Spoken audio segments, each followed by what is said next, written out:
പെരുമ്പാവൂരിൽ matrimonial site വഴിയും സാമൂഹ്യ മാധ്യമങ്ങൾ വഴിയും പരിചയപ്പെടുന്ന യുവാക്കളെ ജീവിത പങ്കാളിയാക്കാമെന്നും ബിസിനസ് പാർട്ട്ണറാക്കാമെന്നും പറഞ്ഞ് പലരിൽ നിന്നും പല പേരുകളിലായി പണം തട്ടിയെടുത്ത യുവതി പിടിയിൽ. ആലുവ എടത്തല സ്വദേശി ഷംല ഷമീറിനെയാണ് പോലീസ് അറസ്റ്റ് ചെയ്തത്.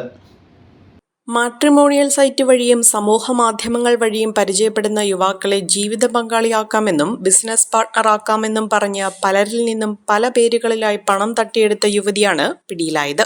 ആലുവ എടത്തല സ്വദേശി ഷംല ഷമീറാണ് പിടിയിലായത്. വാഴക്കുളം മഞ്ഞപ്പെട്ടി സ്വദേശിയായ യുവാവിൽ നിന്ന് 50 ലക്ഷം തട്ടിയെടുത്ത കേസിലാണ് അറസ്റ്റ്.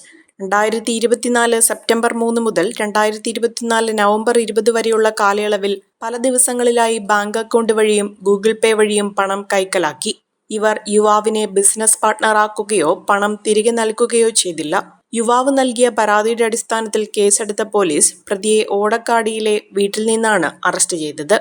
വയനാട്, കോഴിക്കോട്, മലപ്പുറം, കോതമംഗലം, ആലുവ അടക്കമുള്ള വിവിധ പ്രദേശങ്ങളിൽ നിന്ന് സമൂഹമാധ്യമങ്ങൾ വഴി പരിചയപ്പെട്ട യുവാക്കളിൽ നിന്ന് സമാനമായ രീതിയിൽ തട്ടിപ്പ് നടത്തിയതായി വിവരമുണ്ട്. കൊച്ചിയിലെ പ്രമുഖ മാളിലേക്ക് ക്യാരി ബാഗുകൾ എത്തിക്കുന്നതിന്റെ ഓർഡർ വാങ്ങി നൽകാമെന്ന് പറഞ്ഞ് കോതമംഗലം സ്വദേശിയിൽ നിന്ന് 20 ലക്ഷത്തോളം രൂപയും ആലുവ സ്വദേശിയിൽ നിന്ന് 11 ലക്ഷം രൂപയും തട്ടിയെടുത്തതായി വിവരമുണ്ട്. ഷംല ഷമീർ വിവാഹിതയാണ്. പ്രതിയെ റിമാൻഡ് ചെയ്തു. പെരുമ്പാവൂർ ASP ഹാർദിക് മീണ രൂപീകരിച്ച അന്വേഷണ സംഘത്തിൽ പെരുമ്പാവൂർ ഇൻസ്പെക്ടർ L അനിൽകുമാർ, SIമാരായ Asrif Shafeeq, Jojo George, Vishnu Murali, ASI MB Zubair എന്നിവരാണ് ഉണ്ടായിരുന്നത്. ആരെയും കൊതിയോടെ ഉണർത്തുന്ന ഹൈസയുടെ രുചിയും മണവും ഇനി നിങ്ങളിലേക്കും.